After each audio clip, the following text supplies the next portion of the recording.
জীবনে ভুল করেও এই 4 ভুল কোনোদিন করো না। 1 নাম্বার, ফাও খরচ, লোক দেখানো ফালতু খরচ। পয়সা এমন করে বাঁচাও ঠিক মরুভূমিতে মানুষ যেরম করে পানি বাঁচাই চলে, কারণ যখন সত্যিই প্রয়োজন হবে তখন কাউরে পাশে পাবা না।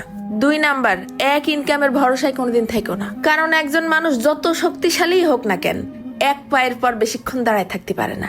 3 নাম্বার, পুরো জীবন চাকরির পিছনে কাটাই দিও না, সুযোগ থাকলে নিজের একটা ছোট বড় ব্যবসা শুরু করে দাও, তাহলেই তুমি নিজের স্বপ্ন পূরণ করতে পারবা। 4 নাম্বার, ফালতু পার্টি, লোক দেখানো বড় লোকই চাইল, যত কম পারো তত কম দেখাও, কারণ লোকে বললেই ধনী হওয়া যায় না, ধনী হতে হয় নিজের পায়ের তলের মাটি শক্ত করে। কারণ এই সমাজে পরিশ্রম কারো চোখে পড়ে না, কিন্তু সবাই চলে আসে দোষ দিতে। কোনো বড় সড়ো কিছু না করতে পারলে তোমার দোষ ধরা শুরু করে দেবে, আর যদি ভুল করে সাকসেস হয়েও যাও তখন টুকুস করে ট্যাগ লাগাই দেবে তোমার কপাল ভালো। তাই কোসি মানুষ গরিব হয় মানুষের ইনকামের জন্য না, মানুষের অভ্যাসের জন্য। যদি তুমি 50 টাকা ইনকাম করো আর 50 টাকাই খরচ করে ফেলো, তাহলে লিখে নিতে পারো আগামীকাল 1 লাখ টাকা ইনকাম করলেও তুমি গরিবই থেকে যাবা। সমস্যা এটা না যে তোমার পকেটে কয় টাকা ঢুকতিছে, আসল সমস্যা আছে তোমার পকেটে কয় টাকা টিক